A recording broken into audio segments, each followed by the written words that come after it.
চাঁপাইনবাবগঞ্জ নওগাঁ সীমান্তে ভারতীয় সীমান্তরক্ষী বাহিনী বিএসএফের বাংলাদেশে পুশিনের একটি প্রচেষ্টা প্রতিহত করেছে বর্ডার গার্ড বাংলাদেশ বিজিবি জানায়, শুক্রবার দিবাগত রাত প্রায় 12টা 40 মিনিটে নওগাঁ ব্যাটালিয়নের রোকনপুর বিওপির দায়িত্বপূর্ণ এলাকায় সীমান্ত পিলার 220 এমপি সংলগ্ন এলাকায় বিএসএফের কোটালপুর ক্যাম্পের সদস্যরা 15 জন ব্যক্তিকে নৌকাযোগে বাংলাদেশে প্রবেশ করানোর চেষ্টা করে।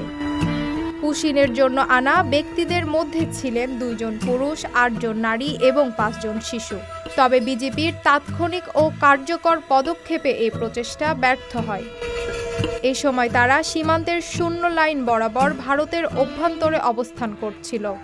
বিজিবির কঠোর অবস্থান ও তৎপরতার মুখে প্রায় 2 ঘন্টা পর রাত 2টা 40 মিনিটে বিএসএফ সদস্যরা ওই 15 জনকে সীমান্ত সংলগ্ন ভবানীপুর এলাকা দিয়ে পুনরায় ভারতের অভ্যন্তরে ফিরিয়ে নিয়ে যান।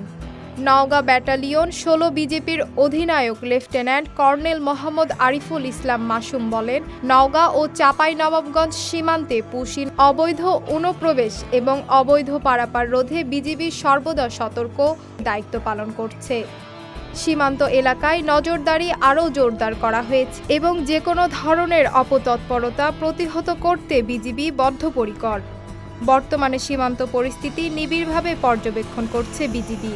পাশাপাশি সীমান্ত জুড়ে সার্বক্ষণিক টহল ও নজরদারি কার্যক্রম অব্যাহত রয়েছে। Sadia Tabassum, daily citizen voice.